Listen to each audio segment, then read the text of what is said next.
The Murder Shelf Book Club contains disturbing content related to real-life crimes. Listener discretion is advised. Reality is shaped by the forces that destroy it. D. Harlan Wilson, The Kyoto Man. Welcome to episode 19 of the Murder Shelf Book Club, Gone at Midnight, The Mysterious Death of Elisa Lam by Jake Anderson.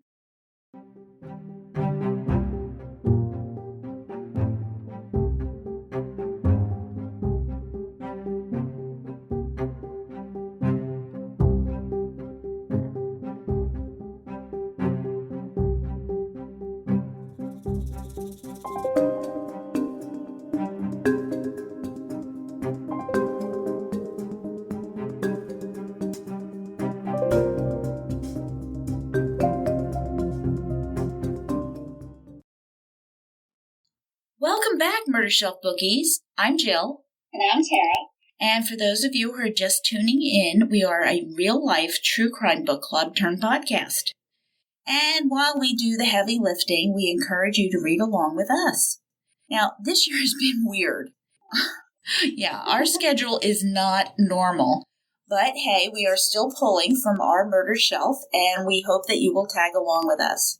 As we like to do an in-depth review of each book, you can anticipate 3 separate episodes for the series. Whenever they should come out. No pressure. No pressure. Whenever. We hope you're staying safe and healthy, and thank you so much for tuning in. Yes, thank you.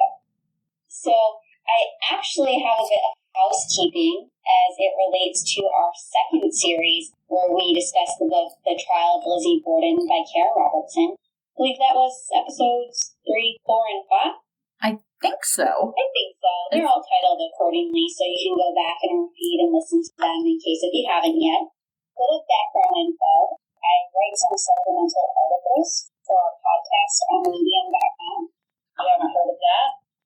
Now, I want to tell you, I want you to listen to our podcast, but you do need to check out Tara's writings on medium.com. They are truly amazing. She is amazing.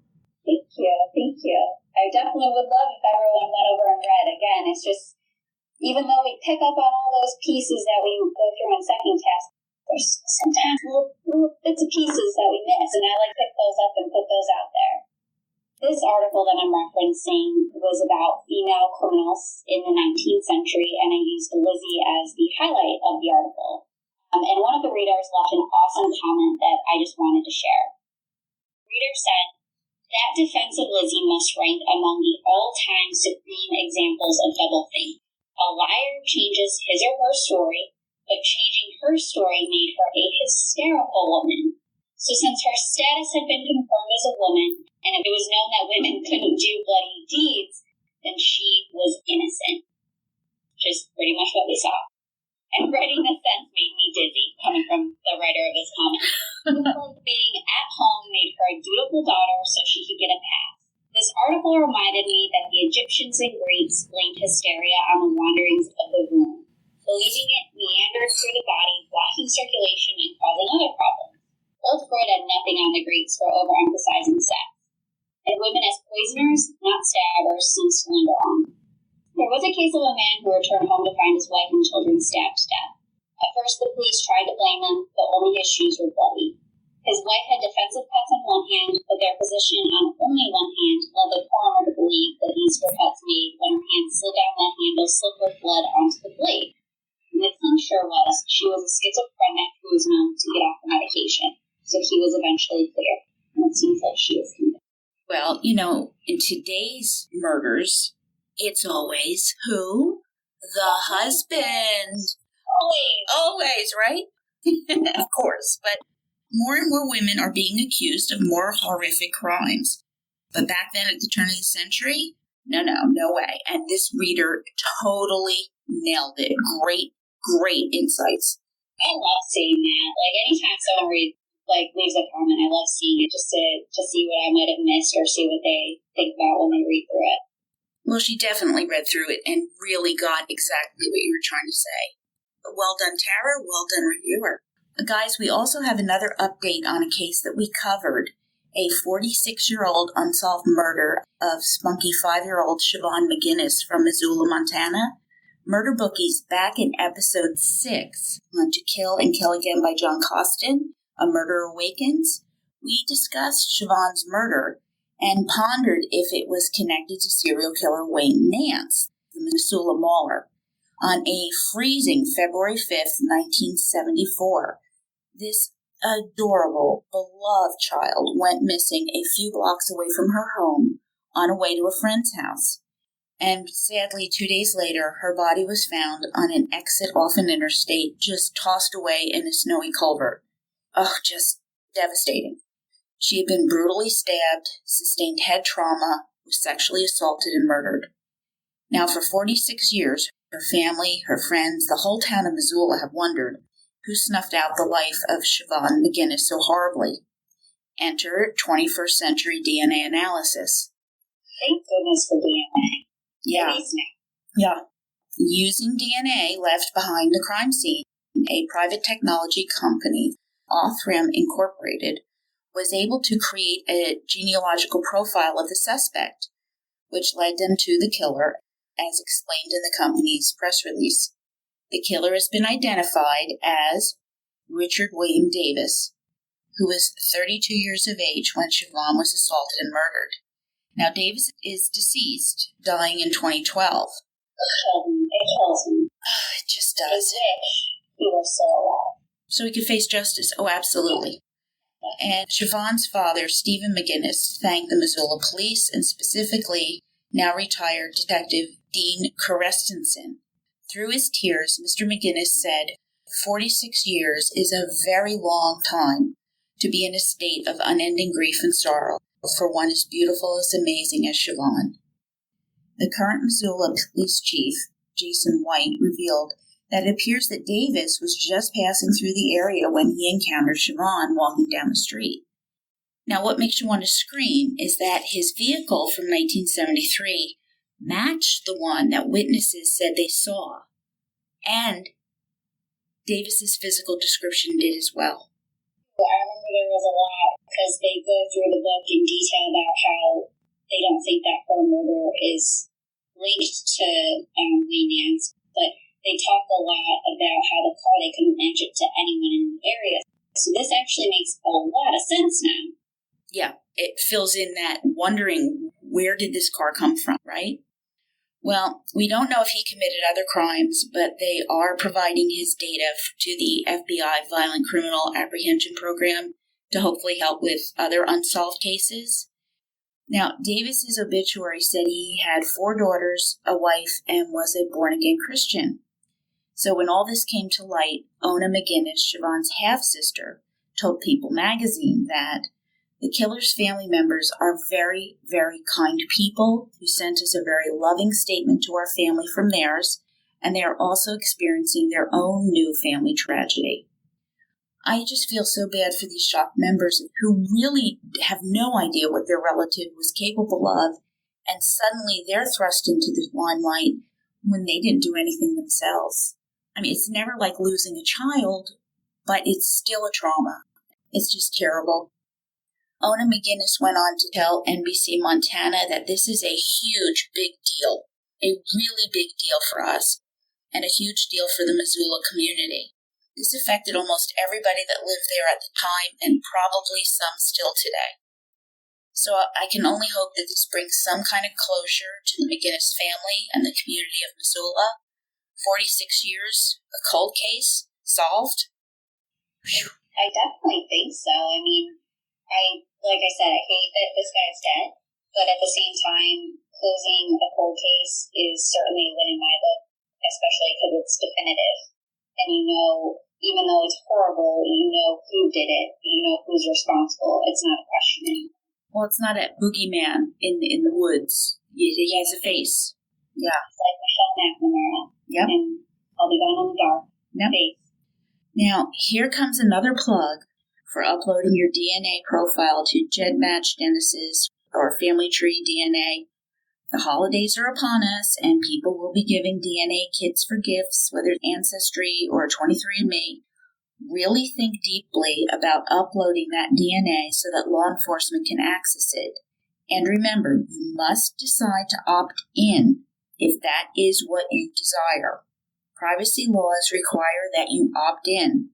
I understand that people worry about their privacy, and my personal opinion, for what it's worth, I would love to be able to get a killer off the streets and make the world a little bit safer, so I can't think of a better legacy than that. So, while it's totally up to you, I opted in.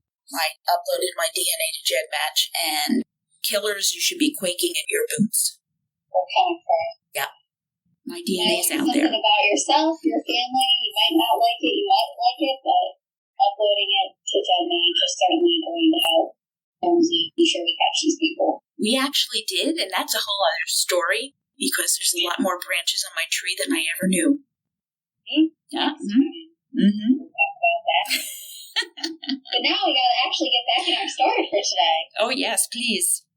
So, as you all might recall, we were speaking at the end of our last episode about how the Elisa Lam case only got stranger.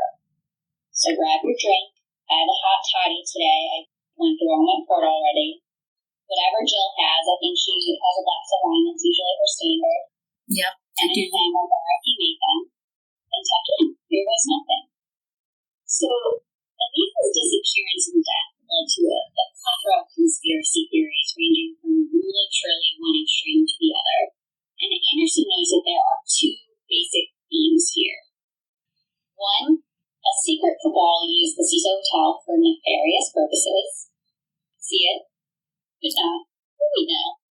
Mind you, conspiracy theorists are a whole another level. Mm-hmm. And then number two, she was used for some kind of experiment, ritual, or sacrifice that took place there. She got involved, and the result was her untimely death. Don't think we would be surprised if the satanic cult or the Illuminati decided to perform their rituals out of the Cecil, especially what we know about the Cecil today. But, I mean, you couldn't pick a better place, right? You really couldn't pick a better place. No, really. Also, remember when we spoke about the tuberculosis test called Lam-Elisa? Well, according to some theorists, she was the viral host in a population control scheme. All right, that's a little bizarre, but the Lam-Elisa still blows my mind. Because that just, I can't rationalize that one. Makes her sound like patient zero. Maybe she caused COVID too. Let's add that to the conspiracy theory. Only 7 years later. Just kidding. I'm the one that did it when I tried to travel out of the country. You can blame me. Yes, Tara, it is you. So we obviously know these are far-fetched, but stranger things have definitely happened. And in his search, Anderson stepped on a literal landmine. He called it the most absurd conspiracy theory in history of the world. Literally in history of ever. That's fantastic.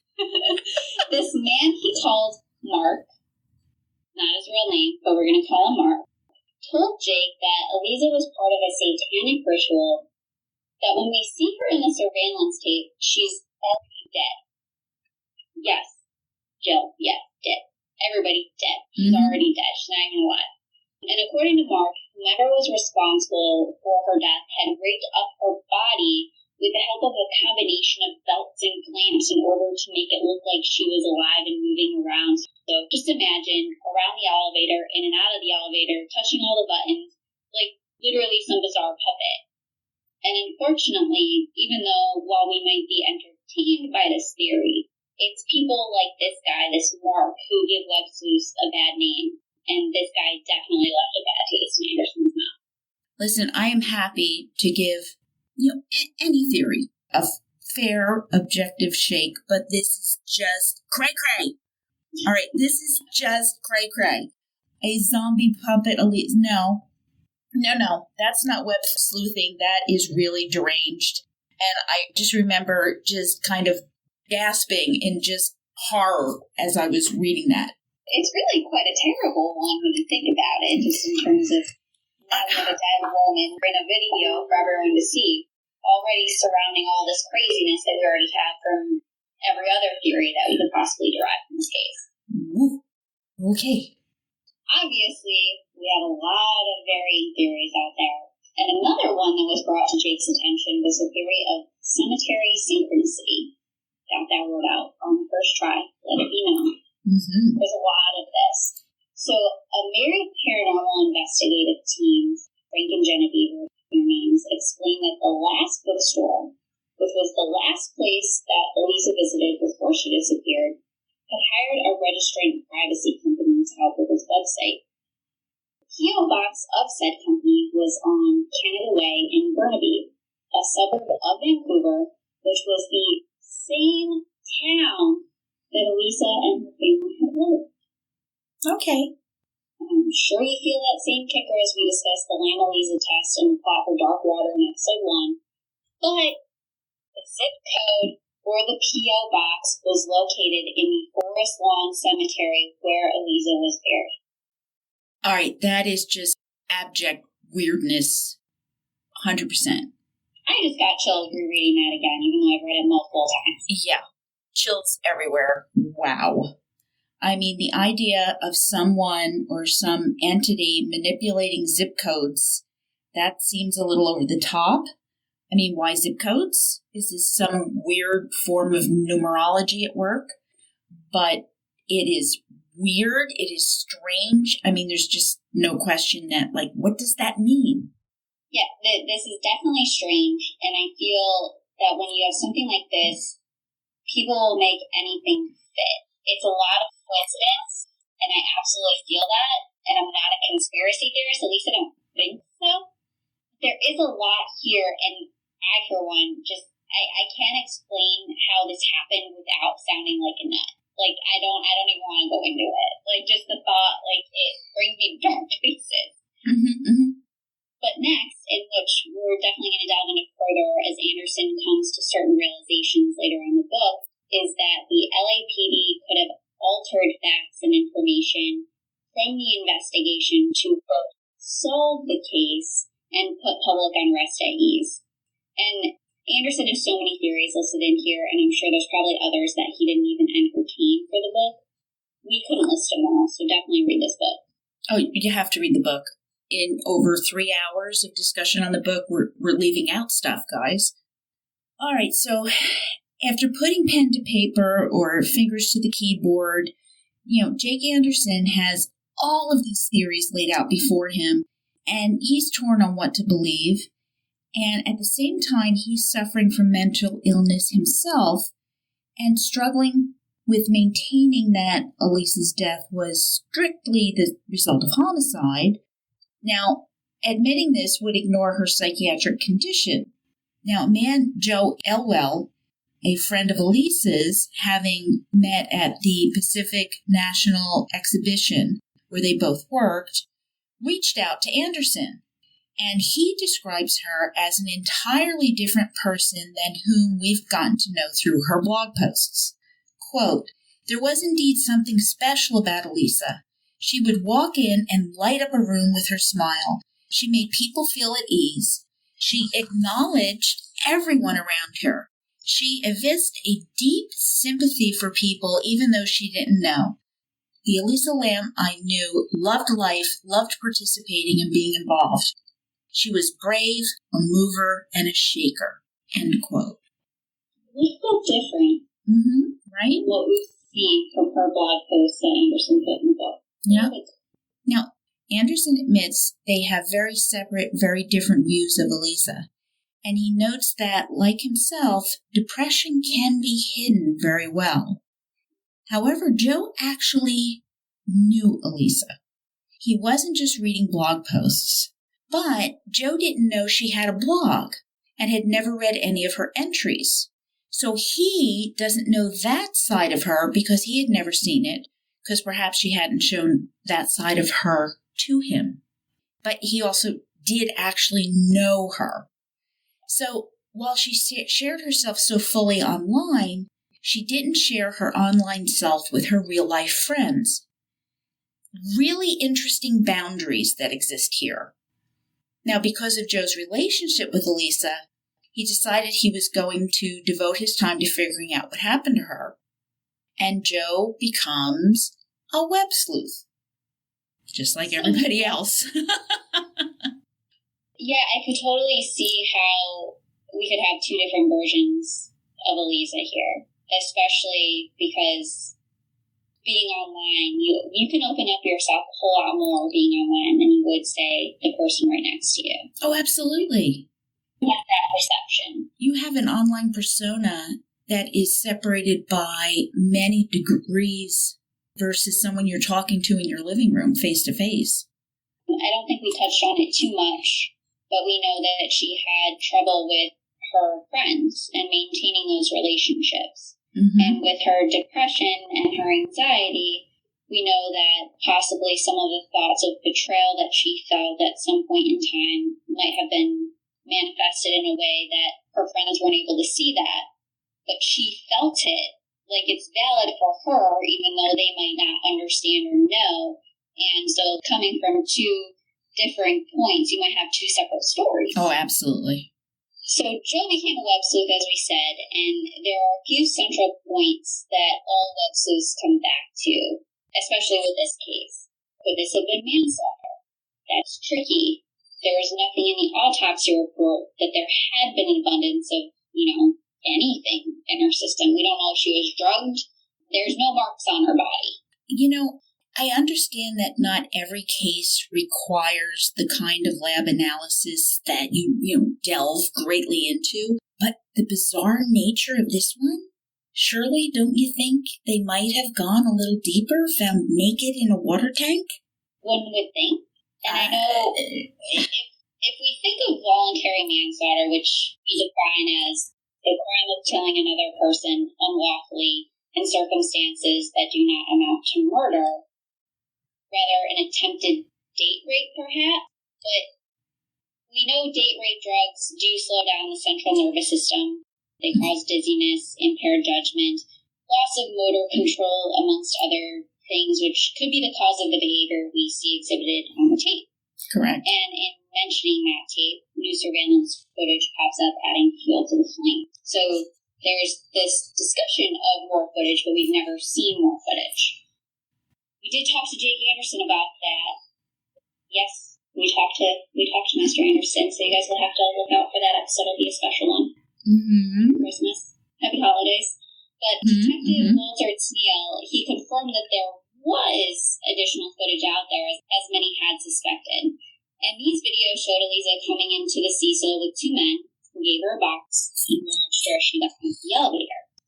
The two men were never seen on the camera again, nor do we know who they are. What size was the box? What was in the box? It reminds me of that Brad Pitt question in the film Seven. What's in the box? And that answer did not go well for Brad Pitt, if you've seen that movie. I'm hoping it was just leftovers for Elisa. Maybe take out, I hope. I hope so. There was another web sleuth, a Norwegian one. His name was Wilhelm Werner Winther, WWW, sounds fake, posted his first video on the Elisa Lam case on June 13th, 2015. The video features many camera shots from the original tape alongside written explanations, graphs, quotes from Elisa, so her blogs, and other things. And when Anderson contacted Winther, he hit on another conspiracist. Go figure. One who believed that Elisa was killed because of anti-cancer drugs, I think it was. This one is so bizarre, too. I can't even, re-articulate this, just with all of the in-depth explanation that Anderson goes into. And when Anderson asked, though, if Winther had visited the Cecil, because, we know Anderson had gone back multiple times. People who've investigated have gone to the Cecil. Winther said, yeah, and Elisa has visited me in Norway in 2012. Did she? I don't think so. Tara, were there anti-cancer drugs in the box? They were smuggling anti-cancer drugs in the box. This theory's just too bizarre. I'm sorry. To me, it's just a big, what the hell? I am willing to listen to it all, but what? No. It's so funny because we talk about Occam's razor in this case, and I know a lot about Occam's razor, which is the simplest solution is most likely the correct one, which you would think would apply here, but we have so many conspiracies that it just keeps literally blowing out of proportion that we can't even know or articulate what the actual simplest solution could be here because there's so much fluff out there. I don't know what to grasp onto. Exactly. What's real. Well, here comes another web sleuth named Robin, who is spending a lot of time trying to retrace Elisa's last days, which of course makes sense. And he developed what he called a timestamp map. This one I can get behind on. Well, using data, right? This is data. This is written out. This is not just me making something up. Right. So he delves into the metadata of Elisa's blog posts and was able to elicit the following kind of information. So 1, Elisa was on Tumblr literally every day for the previous 2 years. 2, she was most often on late at night. 3, she arrived at the Cecil on January 28th, not January 26th, as some believed. And 4, she did not use her laptop for Tumblr posts for roughly 2.5 days before she disappeared. Now, this makes sense if she lost her phone at the previous stop, and nothing else was posted from her phone after she lost it. Makes sense. Facts. I like those. Yes, facts and data. Yes. Yes. Then we know that the last person to speak with Elisa was the manager of the last bookstore. Her name is Katie Orphan. And she had told reporters that she had spoken with Elisa on the day of her disappearance, literally hours before when she would have been in the store to purchase souvenirs for her family back home. And she described Elisa as very outgoing, very lively, very friendly, just like her friend Jo had. That's significant because some believe Elisa was having some kind of psychotic episode. However, there are no indicators from Katie Orphan's observations. But guys, hold that thought. So it's not surprising that we have someone else that spoke with Elisa at the last bookstore. And Anderson and this team uncovered this person who came into contact with Elisa as she spent time browsing that location. His name was Tosh Berman. And he said that while Elisa seemed friendly, it was off-putting for the area. Remember, we're super close to Skid Row. And Tosh explained that there was a certain area in downtown, apart from Skid Row, that he stayed away from, which was roughly a few minutes walk from the bookstore. He called it the Gates of Hell. So, believe it or not, this is the Bermuda Triangle of LA, and was well known for odd occurrences and what we would like to think of, or as Berman called it, a pervasive dark energy was present. All right, so for Tosh, he felt that Elisa was a person that would be easily taken advantage of due to the obvious nature of the psychosis that she appeared to be exhibiting. How weird perception can change from one person to another. Very different one. Yeah, right? So when he later saw the footage of her on the news, he did speak to a friend who was in law enforcement, and then he was urged to call the police, and nobody ever called him back. Now, I had to say, what would psychotic behavior actually look like? I think this is an important question, and here is the answer. All right, acute agitation, repetitive movements that can be overtly slowly conducted, impulsivity, an over-emotional tone, or exactly the opposite, a totally flat affect, like you aren't feeling anything at all, that kind of monotone presentation, suspiciousness, uneasiness, perhaps a drop in personal hygiene. Do we know if Elisa was bathing in that last day or two? I don't know, right? More psychotic behaviors would be talking to oneself, confused speech, like switching topics rapidly. That can be super unrelated. So you're just going from topic to topic and not tying them together. Delusions, which someone observing may not really pick up at all. Hallucinations, seeing things that aren't there, and an observer may see someone interacting with nothing visible. As you might think you're seeing in the elevator video. Mm-hmm. Those who are experiencing a psychotic break are not aware of any of this, and yet their perceptions of reality are very distinctly different from those around them who are observing their behavior. They think they're acting perfectly normal, but as you can see, they're not.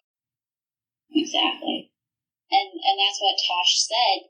She was obviously exhibiting psychotic behavior. In the same bookstore, at the same time, though, that Katie Orphan described her as friendly and outgoing. Literally, again, same scene, two very different Elisa Lams. Strange. More mystery. Mm-hmm. And theorists who think she was perfectly fine believe and cite Katie Orphan, and those thinking Elisa was psychotic rely on what Tosh Berman describes. So the mystery continues. There you go. Well, I have to give Katie Orphan's version a little bit more weight because she did check out Elisa's purchases, so they did have a direct transaction conversation together, even if it was brief. So if you're having a psychological break, how fluid are you in managing your credit card? You know, I'm not discounting Tosh Berman at all, but, you know, purchases are something that we've done multiple times. It's something we do in repetition. So it's not something you do have to give a great deal of thought and consideration to. But psychosis is psychosis. It's not a light switch that you flip on and off at will. Oh, I'm going to be psychotic over here and I'll be normal when I get to the register. You know, it doesn't work that way.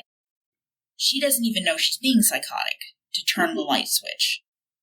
It's funny because I almost wish there was more, even like, there's a lot here, but even getting like more chapter on Katie Orphan and Tosh Berman, just to kind of delve a little bit more into their lives, because if you know Last Bookstore, we know where it is. Thinking about all the people that she interacts with on a daily basis. Mm-hmm. And then, who is Tosh Berman? Why would he think that she was someone to be easily taken advantage of? Like, I normally don't look at people and think, oh, I could easily take advantage of that person. I could say, oh, someone's very open and honest in terms of what they're telling me, but I would never, I mean, I guess it's about perception. I would never think of it as someone I could easily take advantage of. His language choice there is very interesting, yes. Yeah, I agree with you, Tara. So now there are those who believe that Elisa's death was an inside job, meaning someone at the CISO. So Elisa having lost her phone and sharing a room with people she didn't know, she might have been a bit restless, not being able to get on the internet. I mean, I know I try to do like these phone purges and sometimes it doesn't go well, but you gotta do it every once in a while. But remember, her blog tells us a different story. Would she be as outgoing as some people describe her in the situation, or would she possibly come off as a bit rude?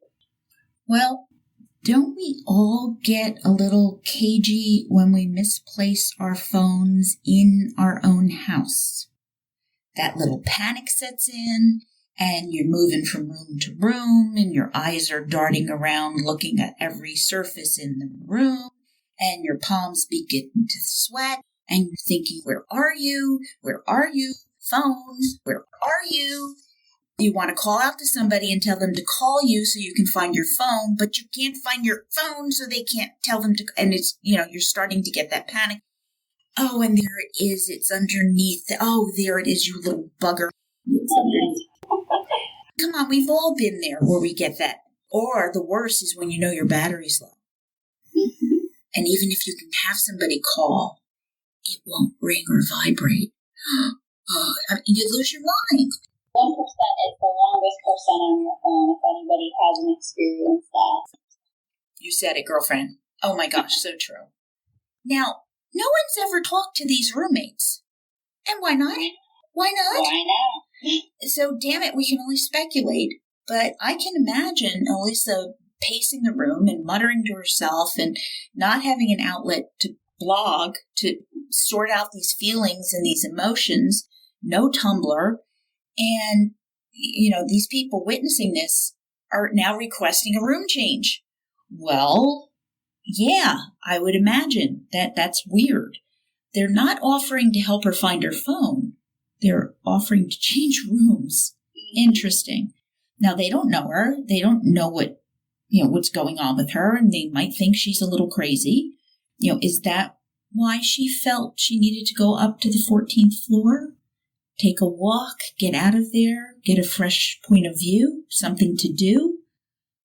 She would have been seen on security cameras. Security guards would have been able to see her every move. And this is not the first time we brought this up. Oh, God, considering people, tenants, employees that the Cecil drew, would it surprise us that someone given a badge or a uniform that would exhibit some sort of sick power or control over the vulnerable, these solo travelers, would they have taken advantage of the situation? According to Tosh, she was the person to take advantage of. Bringing that right back around there, perpetrators do tend to have this radar, in quotes, to locate the vulnerable and to focus in on those in need. She certainly was someone in need. She was certainly in a vulnerable position. So what we know is she left her room with her room key, and Anderson made sure to point that out, indicating that she had every intention of returning to her film taking. And having exhibited this bizarre behavior in the elevator, a security guard who might have been watching may have felt that this was an opportune moment to take that advantage. So here's the theory. Quote, the security guard escorted her to the roof, deactivated the alarm, and held the door open for her. These actions are critical because it means Elisa was able to access the roof without setting off the alarm, and she did not leave any DNA behind on the door. End quote. Think about it. The dogs never found anything. Nope. No one found anything. This whole theory actually makes a lot of sense. Elisa didn't know the layout of the hotel, let alone the roof, but a security guard certainly would. So remember, we do know of a security guard who is described as predatory.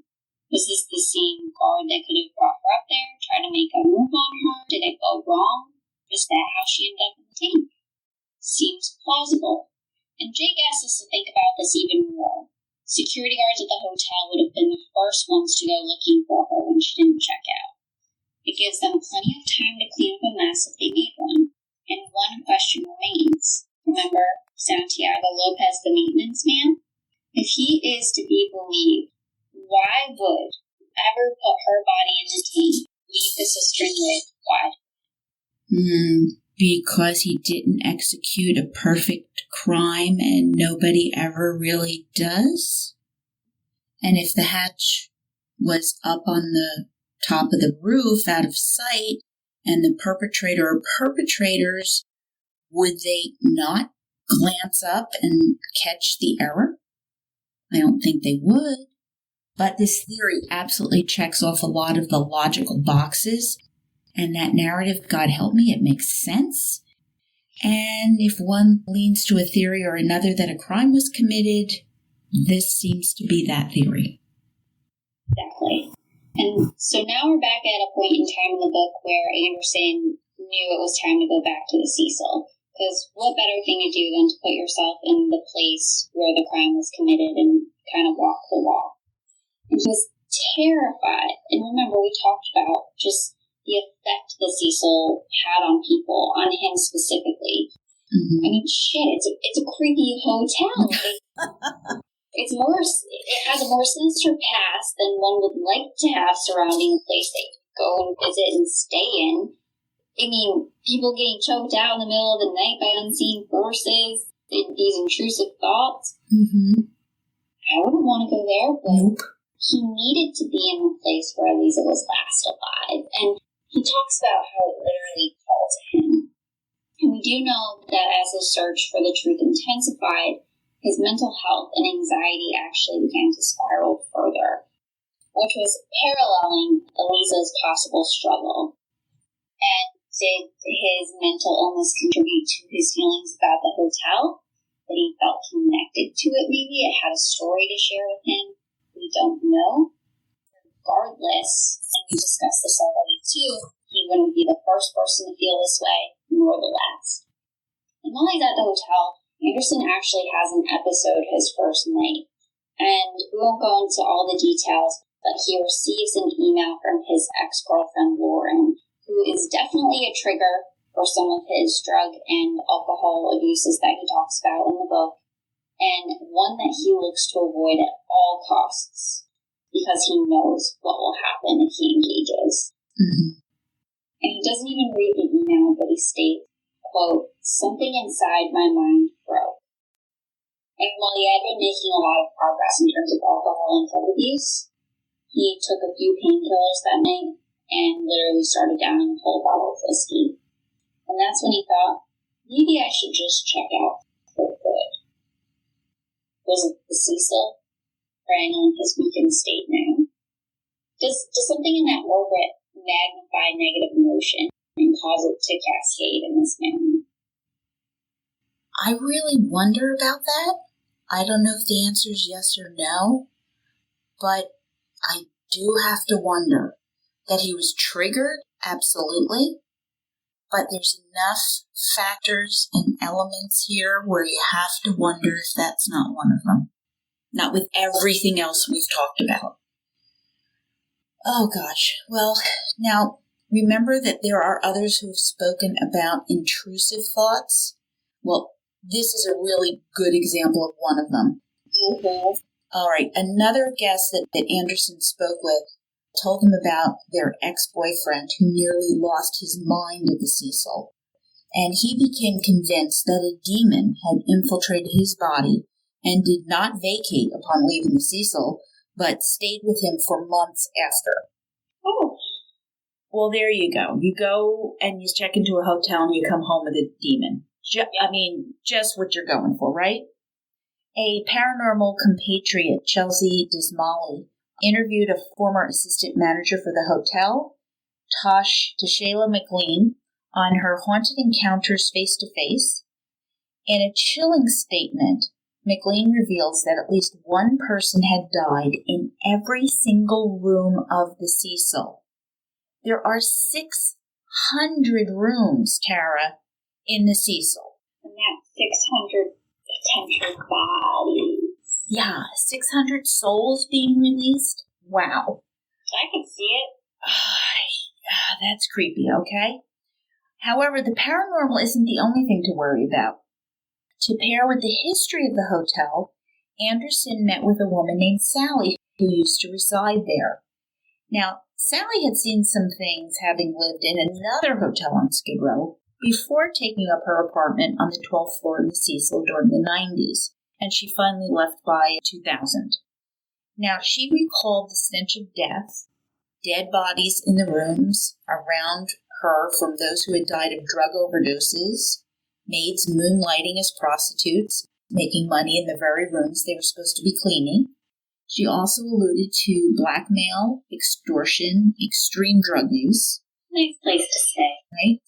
Sally told Anderson, quote, "They need to burn that bitch to the ground and condemn the property." End quote. I like Sally, actually. In her discussions, she spoke of security guards, stating that they are just the worst. They utilize their master keys to break into rooms and steal property, and worse, rape the young women who live there. And if any of the women went to the police, they would get kicked out of the hotel and lose their deposit. The deposit would most likely be shared amongst the employees. Now, this didn't even apply to just rape victims. This was anybody that the management decided they didn't like. Drugs were planted in order to facilitate kicking people out without probable cause, so that no argument could be made. And you know what? Well, actually, you already know. The police avoided the Cecil like the plague. Sally recollects drinking out on the roof during the 80s. Aha! What? You out on the roof? They are on the roof partying, so somehow you could get out on the roof without sounding the alarm. Unless the alarm wasn't there at the time, but I think it was. Okay. But when she heard about Elisa, Sally's first thought was, quote, "They killed another girl." End quote. It takes a lot for someone to have that thought. Well, she's seen a lot that went on there. She knew. She's seen it. And, from the stories that we've heard in this book about the Cecil, just in research, this certainly fits the profile of the predatory people that the Cecil magnet seemed to draw in. And when Anderson looked into it, he found roughly 6 registered sex offenders on Main Street within blocks of the Cecil, and 3 actually living in the hotel itself. Now, if you were a naive tourist, come down and kind of uncertain, would you trust the security guards to, give you good advice or help you out? I think a lot of people would look at any uniform as authoritative and helpful, safe. Helpful. Yeah, definitely. There are even line reviews of the Cecil that guests recall getting the creeps from some of the employees there. So, documentation, we have it. And one woman, Tanya Danielle, reached out to Anderson via email, and she wrote, quote, "While exploring the hotel, I encountered an employee in the elevator who offered to give me a tour of the hotel, and the predatory glint in his eye seemed unmistakable. I've met my share of creepy guys, but this man was different. He just seemed too polished and too sure of himself. I had the sense that he felt he could inflict his will upon anybody." End quote. The security guards are members of the staff who are running some type of racket there. It would be incredibly easy to take advantage of young women traveling alone, especially when they were the ones with the keys. Ugh. However, this brought Anderson to the conclusion that there was certainly something less than paranormal happening here, and there was an established pattern of women who felt unsafe within the confines of the hotel, and employees willing to offer unofficial tours. So, is that how she made it up onto the roof? I think it's a really viable theory. I really, really do. Oh boy. Okay. All right, guys, so now we're going to take a lot of time in the third part of the book. And this is where the idea of a police cover-up or some type of cover-up takes place. We are most certainly going to go with the facts, because we've been trying to stick to facts here. And let's take it back to the video, just like Anderson does. However, this time he arrives at some dramatic conclusions. He sees something that he's had yet to observe, something you can only see if you look at a very specific and a very tiny piece of the frame. At 2 minutes and 28 seconds into the video, we see Elisa for the last time. If you hang on a bit longer to the 2-minute and 42-second mark, you see that a hand of the time code changes. 7 seconds later, the minute hand changes again. Count them. 2 times in 7 seconds. Now this most certainly lends itself to a theory that the videotape was altered. I certainly agree. Yeah. Now this is something else that Anderson noted. When the doors reopen at 3 minutes and 41 seconds, the hallway outside is bright red, considerably brighter than it had been a few moments before. Now, Anderson offers some possible explanations from the least likely to the most likely. Again, we're looking at different theories here. First, the tape is edited. The remainder of the evening had been cut away from the tape, and it's now daylight. The second thought is that someone opened the door, letting light into the hallway. This would seem a bit more than having hours of videotape missing. And finally, the elevator traveled to another floor. So regardless of what the most likely scenario, there is definitely something suspicious with the videotape. Mm-hmm. Yeah. Well, we have that. Just remember Occam's razor too. But because we have so many conflicting pieces of information on this tape, maybe the simplest solution is that somebody did mess around with it. Something went on there. That we know. Absolutely. Yeah. We have inconsistencies everywhere, so why not head over back to the autopsy? Why would the coroner scratch through undetermined and then call it accidental? What would cause the change? So many questions, unanswered, obviously. We know a rape kit was never conducted when it very well should have been, especially considering that Elisa was found to have a perianal hematoma. And for those not medically inclined, this is where a collection of fluid within the anus, in this case blood, caused bruising. Now, some coroners would say that this could be due to the result of gases expelling from the body during decomp, or this bruising could have been the result result of a sexual assault.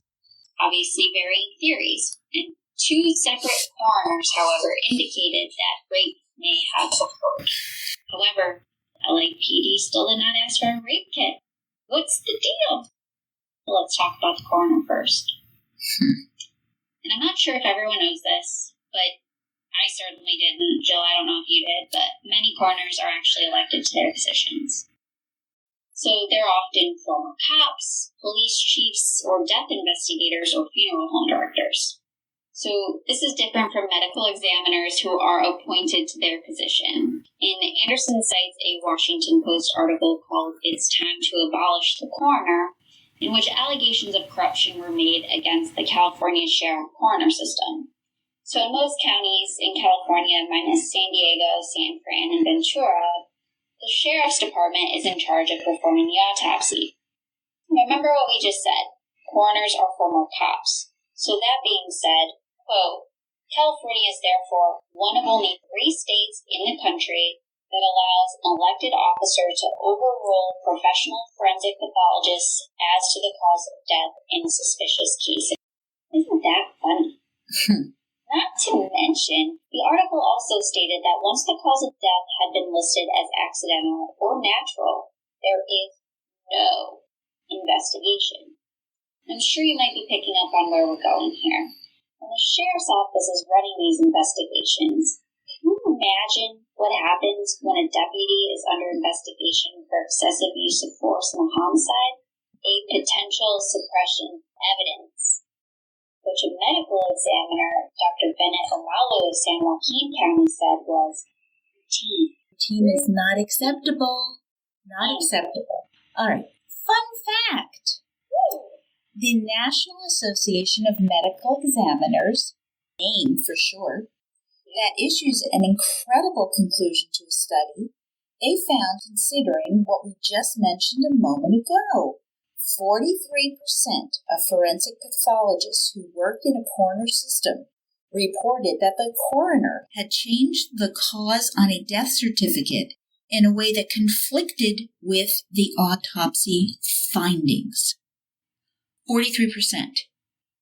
Really, people? My palm on my face right now.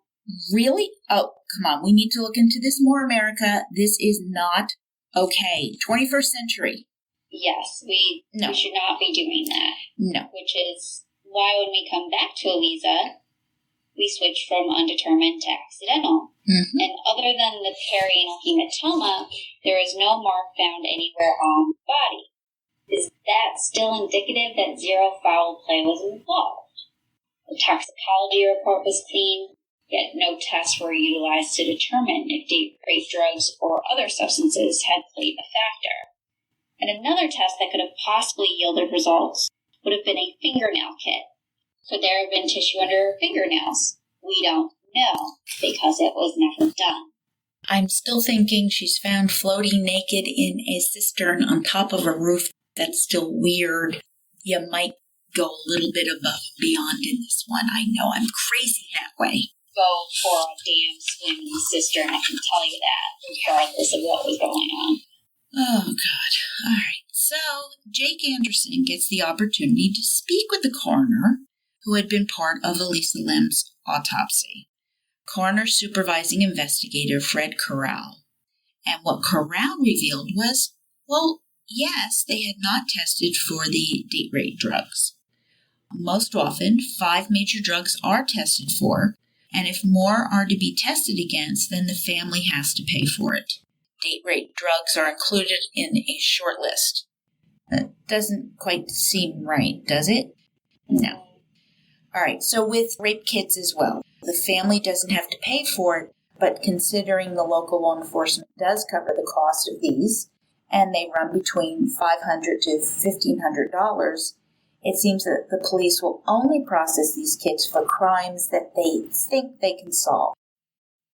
Now, Corral also clarified that the Lam family had reached out to him many times, as they were not convinced that Elisa's death was accidental. Now, this is significant because during the civil case, they had acquiesced to the fact that her death was due to mental illness, not murder. Corral went on to say that he asked one of the detectives on the case if he had formed an idea or an opinion or what had happened on the roof. And the detective said that he felt Elisa went up on the roof to go swimming in a water tank, and that an employee or someone with roof access had let her go up there. Now, keep in mind the temperature on January 13th. The high that day was 75 degrees, and the low was 54 degrees Fahrenheit. That's 23 and 12 degrees Celsius. So it's a bit low for a swim. Guys, are there any red flags popping up and leading to a red mountain yet? Red mountain. Yeah. All right, so this is a confirmation that one of the detectives on the case believed that someone, possibly a Cecil employee, let Elisa up on the roof. But the swimming part, I'm sorry, that's absolutely insane to think that she wanted to go up there swimming on the roof. Unless someone told her there might be a pool up there? Okay. Possible. But then it comes back to the alarm, just like those damn blue dresses in our Lizzie Borden series. Oh my God. So, good Lord, if the Cecil Hotel employees and management are to be believed, anyone trying to obtain access to the roof via the 14th floor stairs would have set off that damn alarm without having proper credentials. So someone let her up there, or the alarm wasn't working. Oh my God, we know this. But if Elisa was up there on the roof for 19 days without anyone finding her, someone had to have kept that secret for the full 19 days. I hate to say it, but if she'd been found sooner, it may have been easier to determine what had killed her. Oh, absolutely. Right. Withholding that information is just god-awful. Now I'm going to lay this one on pretty thick here, because this is a little... Whew. Okay. Brace yourself. Hold on. Final minutes. Grab the desk. In the final minutes of Anderson's conversation with Corral, Jake asked him point blank why a rape kit wasn't performed. Let's hear it from the guy. Let's hear it from the person we're talking to. Yep. He said, it was. It was. Corral advised that there should have been a document associated with the autopsy report that indicated the test results. Where was it? Anderson actually did file a request with the LAPD, who told him that no such document existed. And when he spoke with the chief of coroner's investigations office, Brian Elias, he said that the department had gathered evidence for a rape kit, but that the LAPD did not process it. Oh my God. I was utterly speechless as I was reading this. They did do a rape kit, but they didn't process it. She has a bruised anus.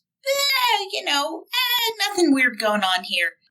What, to save $500? $1,500? Seriously? I know. And we'll get more into this, but then there was another doctor that Anderson spoke with, Dr. John Hizrod, and he's the owner and director of Path Lab Services. He's a board-certified pathologist and physician. He knows his stuff. He's not a crackpot. He's not a coroner. He's a pathologist. Immediately after agreeing to the interview, Dr. Hizrod questioned the cause of death. The LAPD said that Elisa had drowned, yet we have no evidence of drowning. No fluid in her lungs, no water in her stomach, not even a dry drowning, which is when a person begins to take in water, but the larynx shuts so tightly that nothing else can get in or out, and thus you end up asphyxiating yourself. But also with drowning, there's also a hemorrhage of the middle ear, but no examination of that bone there had taken place, which is the mastoid bones, and neither had her sinuses, which would have taken on some water if she had in fact drowned. I remain just utterly baffled. Dr. Hizrut wasn't finished yet. Oh, he's not done. He said that having found Elisa floating face up was an anomaly. Everything is an anomaly, but this is an anomaly too. It's not normal. You get an anomaly. She gets an anomaly. Everybody gets an anomaly. When a person drowns, they usually tend to curl up into a natural fetal position and tend to float face down, not up. Another thing, she was naked in the tank. Had she been drowning, she would have started to panic and she wouldn't have had time to take off her clothes. And there would have been damage to her fingernails trying to find a way out of the tank, and there was no damage there. And even if you want to drown, your body's still going to fight against it. Yeah, your body doesn't want to drown. He ended that it was more plausible that she was placed into the tank, that she may have died elsewhere in the hotel with a simple pillow to the face. No sign of drowning equals Elisa was already dead when she went into the water. Now, Anderson was hoping to speak with the chief medical examiner, Yulang Wang, who signed off on Elisa's death autopsy. However, he was actually involved in a civil lawsuit at the time in which he was accused of falsifying an autopsy. Like, of course he was. Of course he was. Dr. Wang is falsifying autopsies. This is part of the normal. I have a freaking headache now. So, no indicators that she drowned. Not in her lungs, her stomach, her larynx, her middle ears. No nails clutching, but she drowned. No, I have to conclude that Elisa Lam did not drown because she'd at least have to have one. Just one. Just give me one factor. Just one, saying that maybe she actually did die of what they said she died of. Just one. After all this, there's a slight shift in perspective, especially as it relates to the significance of mental illness potentially being a factor in her death. And since we have zero hard evidence of foul play, we really don't have any hard evidence of anything, it definitely has to be considered a bit more thoroughly. But as we just revealed, there is reason to believe that the LAPD hid Elisa's bipolar disorder and used it as an excuse to close the investigation or perhaps conceal sloppy police work. There's a lot of sloppy Joes. Eat it up. Love the sloppy Joes, but not sloppy police work. Exactly. Yeah. And if this were true, which we'll see in our next series as well, this would be an absolute miscarriage of justice, and this is one that Anderson is not going to stand by. Quit his job, drained his bank accounts, and he decided that he is all in on this until it plays out. Good for him. Good for him. I know. I no way I could do this. He's got student loans to pay, but good on him. Yeah. But here is where it's going to get even more touchy, if it didn't already. Remember when we talked about Christopher Dorner in the first episode? He was the disgraced LAPD officer who went on a killing spree after publishing a manifesto that cited examples of police corruption, racism, and other crimes amongst the law enforcement out there. Mm-hmm. Why do we bring it up again? Well, it's absolutely relevant. One, the Dorner manhunt was happening at the exact time as the search for Elisa Lam was taking place. Therefore, resources are going to be spread thin, trying to end the violence that he's enacting on members of the LAPD, in addition to trying to find a young Canadian woman who went missing on American soil. And finally, some of the acts of corruption in the Dormer Manifesto have actually been confirmed by existing information relating to LAPD corruption. Now we're in it. Oh yeah, we are in it. Oh boy. 2 words. Anderson begins seriously investigating the LAPD, and he discusses a few different scandals that have given credence to the idea that the LAPD is somehow involved. All right, first, back in the 70s, there was an incident involving the LAPD, the CIA, the FBI, the DOJ. I can just see all the conspiracy theorists drooling as I'm saying this. All these 3-letter, whatever you don't want to see involved together in anything. Yeah, this can't be good.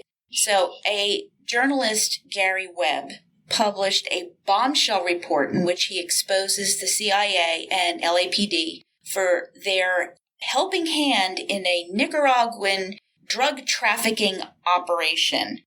All right, so I'm going to read this passage from the book. Quote, Webb's reporting suggested that an epidemic of crack cocaine in black communities was facilitated by the very agency using drug gangs as a pretext for violent policing against young black men. End quote. The war on drugs. Right. This is a shocking statement and one that remains relevant. Now, obviously, extremely controversial, especially for agencies of the U.S. government and one of the largest police departments in the country. Needless to say, the CIA, the Washington Post, made it their literal job to discredit Webb and cast doubt on his report. Now, in 2004, this resulted in the suicide of Webb. Suicide in air quotes, guys. Remember the coroner who Anderson tried to speak with, but he was on trial for falsifying records? Well, not the same coroner, but the coroner who determined the cause of death to be 2 self-inflicted gunshot wounds to the head. Yes, it's really hard to shoot yourself twice in the head, unless I'm missing something. What? Yeah, 2 self-inflicted gunshot wounds to the head. I'm sure it's all shit, even though I haven't tried to shoot myself in the head, and I'm not making fun of this lightly, but chances are, if you're going to shoot yourself, and even if you mess that up, you're not going to pick up the gun and probably shoot it again. Good Lord. Now, here's another scandal for you, the Rampart scandal. So there's a place called Rampart, and it's described as a densely packed neighborhood that sees roughly 150 murders every year. And now the cops who patrol the area believe themselves to be a different kind of cop. This is literally every Netflix movie that has been put out there featuring Nicolas Cage in the last 2 years. The unit was called LAPD Crash Unit. Crash standing for Community Resources Against Street Hoodlums. And their slogan was, "We intimidate those who intimidate others." Do you think they heard of empathy training ever? Oh, no, they're too busy with the acronyms. Mm-hmm. Yep, too busy. Far too busy. 1999 saw 2 writers from the Los Angeles Times, Matt Lee and Scott Glover. They published some articles which exposed this particular unit as literally something akin to organized crime. And a former police officer named Rafael Perez was the one who blew them all in. He was the whistleblower. He even blew himself in. Guilty conscience, usually. His lawyers cooked up a proffer agreement, which sometimes is known as Clean for a Day, which is an immunity deal where you tell the government everything in which you maintain your freedom. And he was able to corroborate multiple instances of police corruption. One that even fueled the Tupac and Biggie murder rumors. Yes, he was actually able to name officers who moonlighted as privately paid security to death row records and were also taking bribes from Suge Knight to keep their activities swept under the rug. Shit you not, he was able to tie this back to this conspiracy. Wow. So, now, he's not done. No. Perez also discloses a horrendous crime that he was involved with. Now, he says that he and his partner had been involved in this shooting of an unarmed black man during a stakeout. Now, the young man survived, but he's paralyzed. Perez and his partner planned a .22 caliber rifle next to him. As we said, planting evidence is worse, but this is actually really bad. Perez confirms that this is a common practice. Common practice. Common practice. Weapons. Yeah. In fact, crash officers are known to carry extra weapons on hand just in case they need a frame job. Now, this reflects on the corruption Chris Dorner wrote about in his manifesto. Continuing on, Press listed other illicit activities Crash was involved in. Stealing drugs and money from evidence lockers, planting evidence, not just guns, torturing suspects, sometimes killing them, tampering with crime scenes. I mean, the list goes on. You're thinking of Nicolas Cage doing all this and all this. Oh, I have that movie running through my head as we're going through this. As a result of this investigation, at least 100 cases were overturned and 70 cops were dismissed and charged. And this malfeasance went all the way up the food chain with the LAPD supervisors overlooking much of the internal police activity in order to keep their crime-fighting statistics up. Because, the data makes us look like we're doing such a great job. And guess what? One of the lead detectives of the Elisa Lam case, Walter Tennille, was a bona fide member of the crash unit back in the 80s before it got busted. Now, it makes us wonder about the Lam investigation and some of the evidence, or the lack thereof. Yeah, any evidence. There's definitely not any police evidence, but something is afoot. Now, come on, you were wondering how all of that stuff was going to wind up back to Elisa. I know you were wondering. But it all makes sense, right? Yes. And the next couple things, they're published post-Elisa, but they all come back to her case. So, January 2013, she's found dead. We find her body after a couple weeks.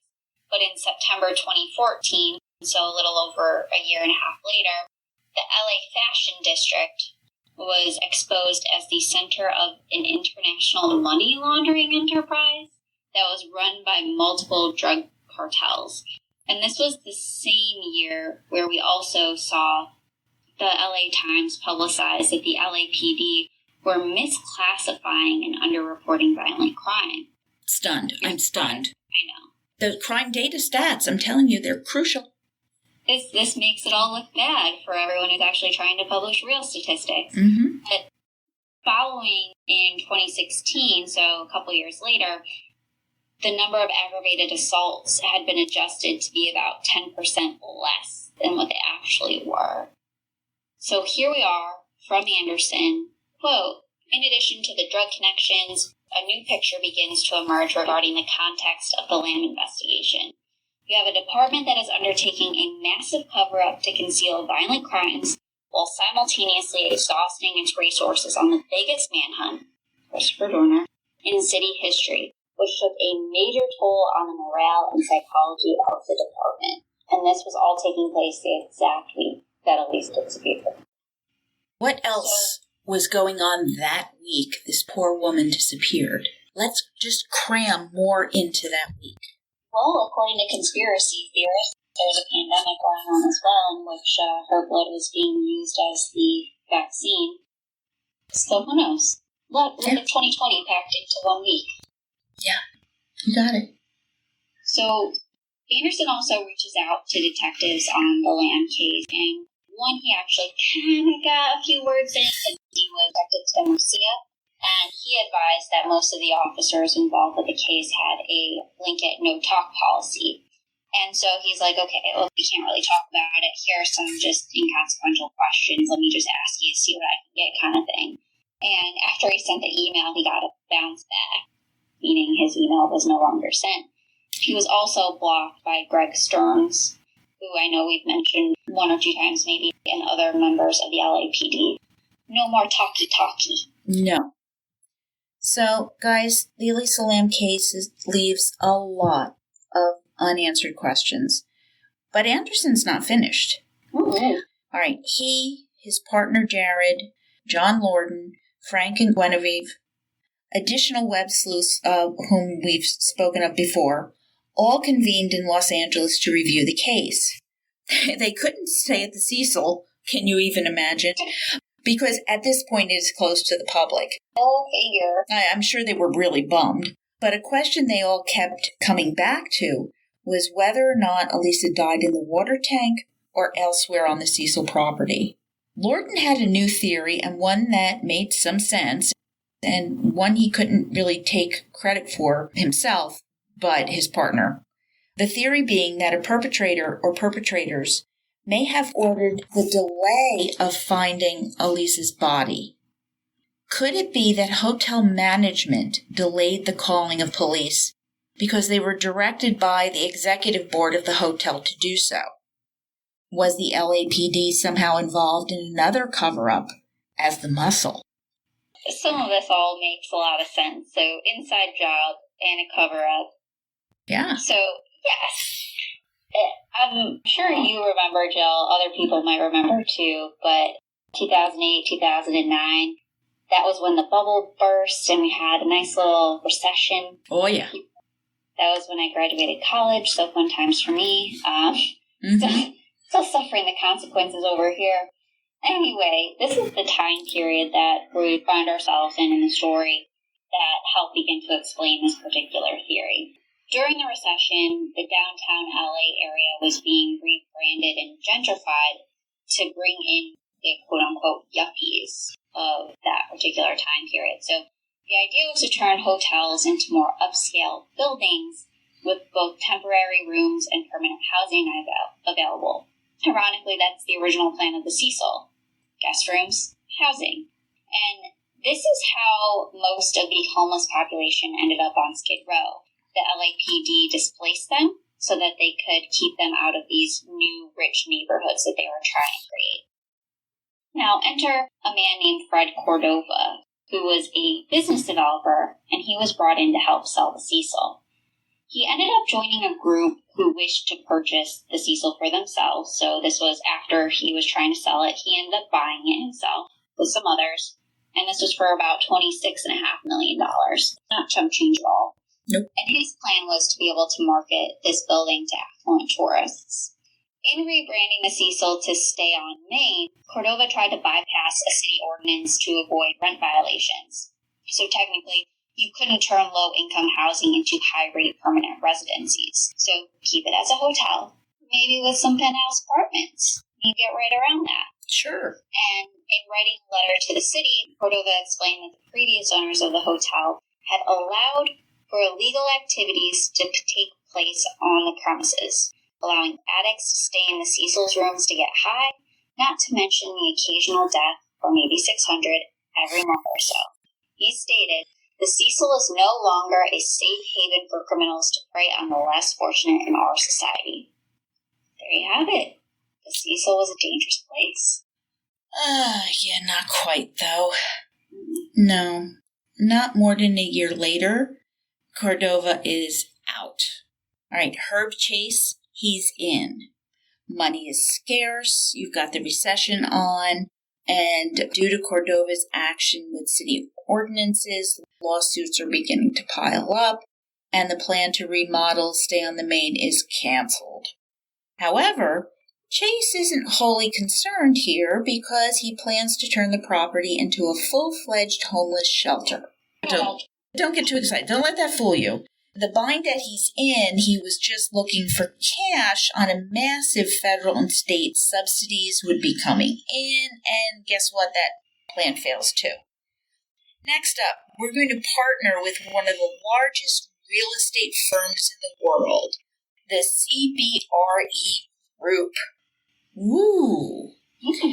So now negotiations begin in early 2013. What else is going on in early 2013? Oh, that's right. A young Asian Canadian woman disappeared from the Cecil/upcoming Stay on Main. One day after her body is found, one day, the deal is closed and announced. Chase was the newest member of the CBRE with a multi-million-dollar investment deal hanging in the balance. John Lorden states, quote, "Is there some potential that Chase did not want the news of an international traveler being killed or even found dead on the property managed by a newly recruited member of the CBRE? To figure it out, we need to start looking at the information around the discovery of her body. Did they call the LAPD immediately? Or did they call their managing partners first? Did the management company have a different idea about how to handle it? You have someone, Pedro Tovar, who's been with the company for 30 years, pretty much his whole life. He was the chief engineer. How hard would it have been for management to convince him that we can't have this getting out?" End quote. Well, after the merger, Pedro Tovar becomes a corporate board member. Isn't that fortuitous? What a coup for him! Wow! he's a real corporate team player. What a guy. What a guy. What a guy. You're telling me. Speaking of long-term employees, we have another one that Anderson tries to track down. Santiago Lopez. I remember him. Was it closed? We don't know. Anyway, Jay couldn't find him. So he calls a friend, Lou Plagiovani. I'm sorry if I'm butchering that, my Italian.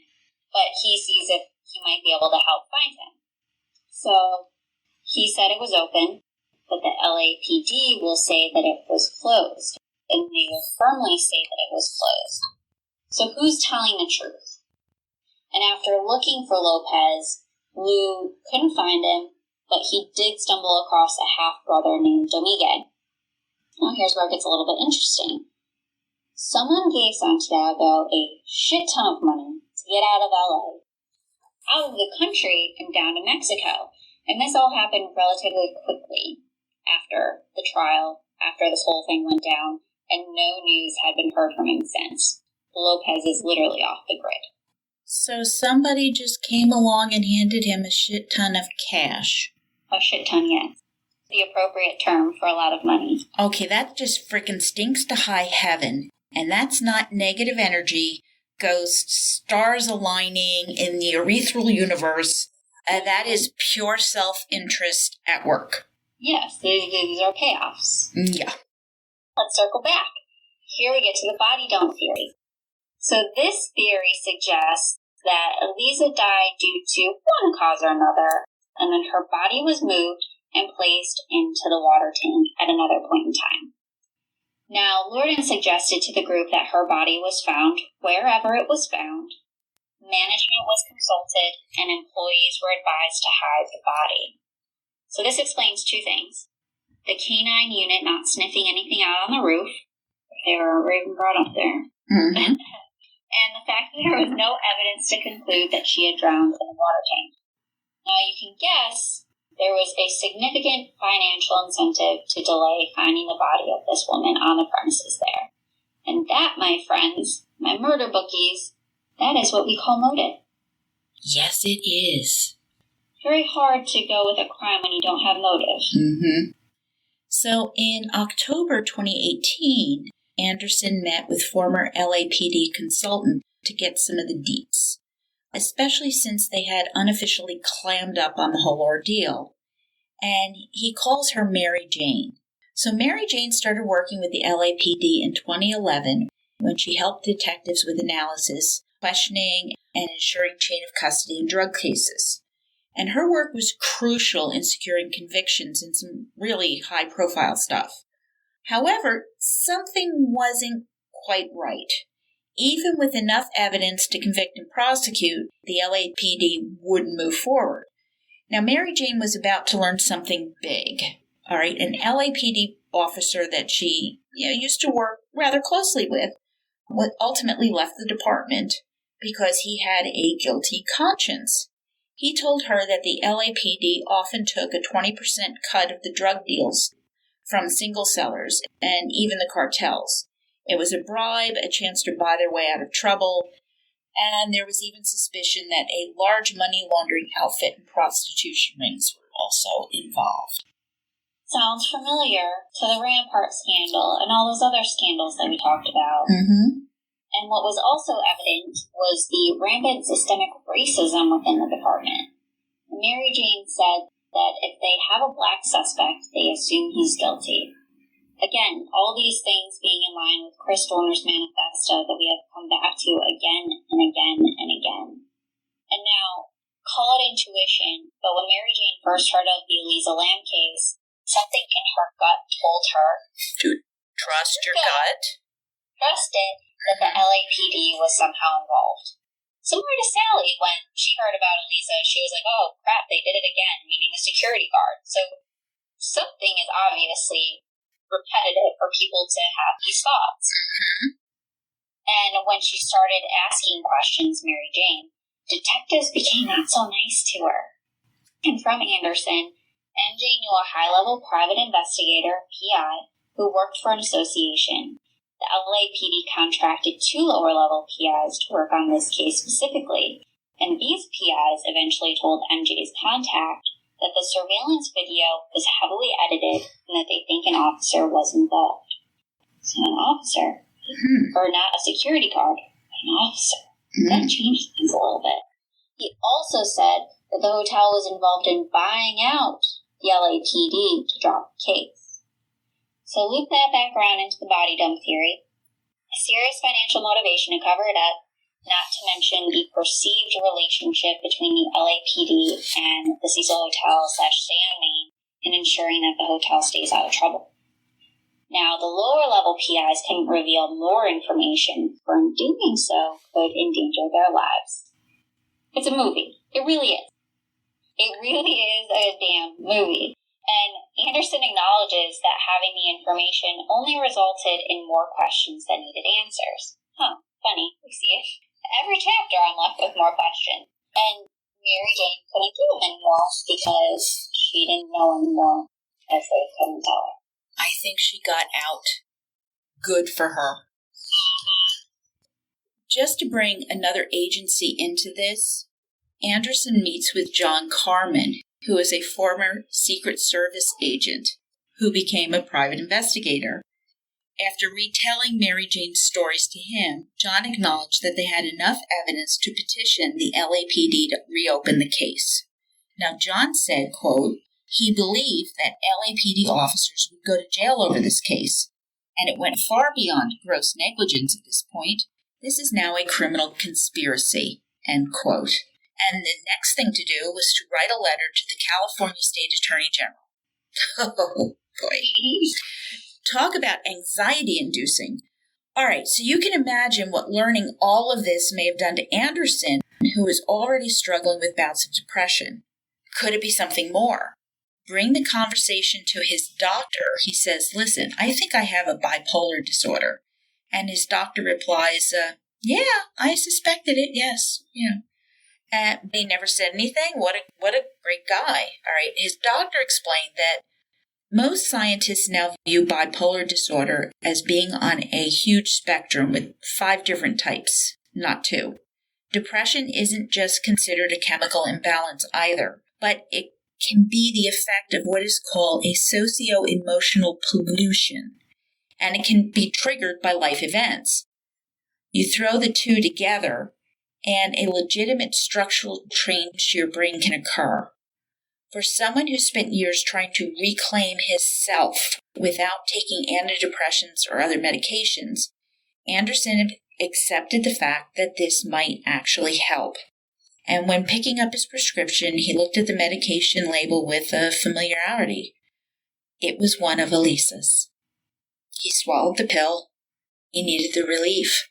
He was really following Elisa's path writing this book, literally and figuratively. I think that's an incredibly brave thing he did. Oh, absolutely.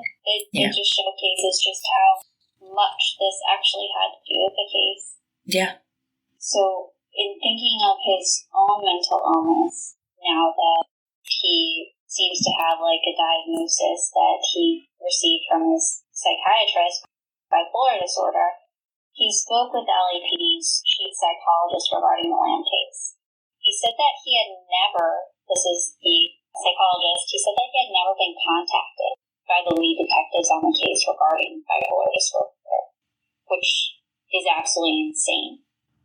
They said that her death was an accident resulting from this. So, how convenient that is. They knew nothing about her disorder, and in order to close the case quickly, they used it to further stigmatize a poor girl who died, most likely due to foul play. Well, she had a mental disorder, so she was crazy. We don't need any more details. She wanted to go for a swim, apparently. She just went up on the roof without her glasses, blind as a bat, and just lowered herself right in and Oopsie. swam around until she drowned. Yep. Wow. So, obviously, there's a lot of questions that are unanswered here. We have a lot of things to do with mental illness. We have a lot of foul play. But this is how we're going to end it, just as Anderson does, with the fact that her mental illness is stigmatized by the police and also stigmatized in our society. We admit that there is evidence to suggest this, but there's not much hard evidence to go on. It's what we call circumstantial. And there is a mountain of it, and this could potentially lead to the reopening of this case. But we're going to focus on the strongest evidence that he has on this roller coaster ride, literally a roller coaster. Oh, yeah. This has been unbelievable. All right, so the police investigation was flawed, negligent at best, corrupt at worst. They did not promise the rape kit that they did have. They were distracted by the Dorner manhunt. They searched the Cecil Hotel with a canine unit and didn't come up with anything, leading to a major loss in forensic evidence. They did not consult with their psychology department to obtain insights into Elisa's mental state at the time of her death, even though being bipolar was listed as a factor on her death certificate. Unacceptable. And second, the Cecil Hotel has a long history of systemic criminal activities, some of it even perpetrated by employees or management. So think of the unsolved murders and unexplained deaths. There are 3 former tenants who claim that employees sexually assaulted female guests and other residents. We have known predatory employees. There are corrupt and criminal business practices, such as withholding rental deposits under threat of arrest for drug possession. There's the general manager, the chief engineer, and a maintenance man who may have all perjured themselves regarding access to the roof and if the lid to the tank where Elisa's body was found was actually open or not. And a major financial partnership between Cecil and an entrepreneurial group around the time that her body was found. So did they conceivably hide her body? The autopsy contained a number of abnormalities and critical flaws in methodology and analysis that may disqualify its conclusions.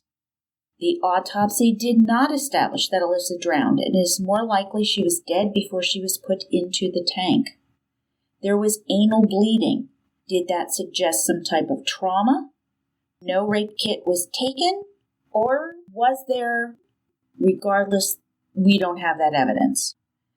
There was no test for date rape drugs. It took an unusual amount of time to determine the cause of death.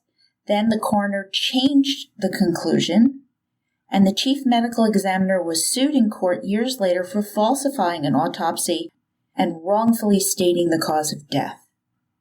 Also, some of the case's most important mysteries and questions have not been explained or answered. So we have the videotape with the lost time, spliced frames, blurry time code.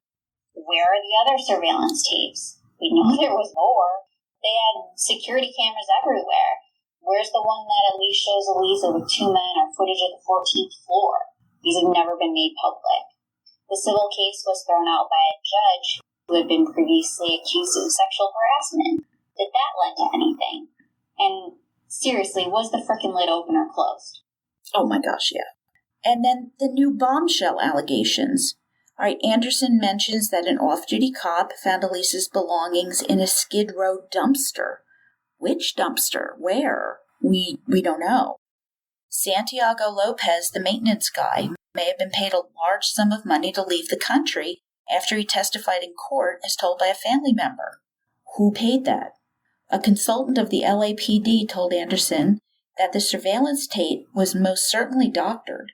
Foul play was likely, and a financial arrangement between the Cecil and the LAPD was made.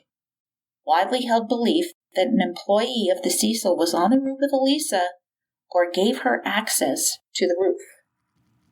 Based on the evidence presented through Jake Anderson's journey down the rabbit hole into one of the most bizarre cases of our time, he believes that it was more likely than not that Elisa was not alone up on the roof the night that she died, and that something unexpected happened involving other people. She was not alive before entering that water tank, leading to the fact that someone put her body there. And due to the fact that there was no clear signs of violence, no marks, no bruising, no blood, Anderson believes that her death, dare we say a murder, was not premeditated. And while mental illness gave LAPD an easy out, we shouldn't give them an easy out either. However, it is feasible to say that given that there are various theories of foul play out there, Mountains of circumstantial evidence point to all other which ways of anything happening. The LAPD may have been following many leads and were unable to gather enough evidence for one reasonable theory to hold enough water. Accidental death on the report. Now, how can we get justice for Elisa? It's not just about reopening the case. If her bipolar disorder led to a series of unfortunate circumstances that resulted in her death, then maybe it's up to us, up to you, find solidarity with those who suffer openly or even in silence from mental illness. There's a strong stigma that still exists within our culture surrounding all forms of mental illness that we can easily help to alleviate. While there are many causes out there to stand behind that might take up a lot of energy and time, this is an easy one. A kind word and acknowledgement of support, that's all sometimes people need to hear to help them get through bouts of depression, anxiety, you name it. There are people out there willing to listen. Now, Anderson ends with, quote, "I'm not going to stop searching for the truth. Now that I know there's a cover-up, now that I know where to dig, I will retool and I will keep pushing for transparency, even if it takes me another decade. In the meantime, let's give Elisa her humanity back and recognize her for the great writer and fighter she was. Maybe she can bring out the fighter in us at a time when, collectively, we must change our ways. While we can't alter what happened to Elisa, we can make a good faith effort to prevent it from happening to someone else. It starts with transparency." And there it is, folks. Join us next time in Second Cast, where we're going to talk about a few topics of interest. A little bit more about the Cecil, Richard Ramirez the Night Stalker, and the Austrian ghoul Jack Unterweger. And if you want to get started on our next book, I'd recommend it. It is a bit of a doozy. It's called A Wilderness of Error by Errol Morris on the Jeffrey McDonald case. If you don't know anything about this case before getting into this book, you're going to find out that you now know everything. Jeffrey McDonald, a medical doctor, captain in the U.S. Army out of Fort Bragg in Fayetteville, North Carolina, was arrested and eventually convicted of the murders of his pregnant wife, Colette, and their two little girls, Kimberly and Kristen, ages 5 and 2, back in February of 1970. Errol Morris makes it very clear that the McDonald conviction isn't quite as slam dunk as we had thought. He raises a lot of issues about the investigation that were not handled fully and refutes some assumptions that are just plain not true. In one review, A Wilderness of Error is described as the culmination of an investigation spanning over 20 years, a masterly reinvention of the true crime thriller. Thank you for listening. As Anderson wrote, we have a more than reasonable justification for the commission of an independent legal body to audit the LAPD's case files and launch a new investigation of Elisa's death. So what do you think? Please reach out to us on Instagram, Facebook, Twitter, or shoot us an email at jillandtara@murdershelfbookclub.com. We'd love to hear from you. Or follow us and subscribe to our show on Spotify, Apple Podcasts, Google Play, Stitcher, Podbean. And if you can, please leave us a 5-star review. We love seeing your feedback. Until next time, Murder Bookies, happy reading. Stay safe, stay healthy. Bye! Bye!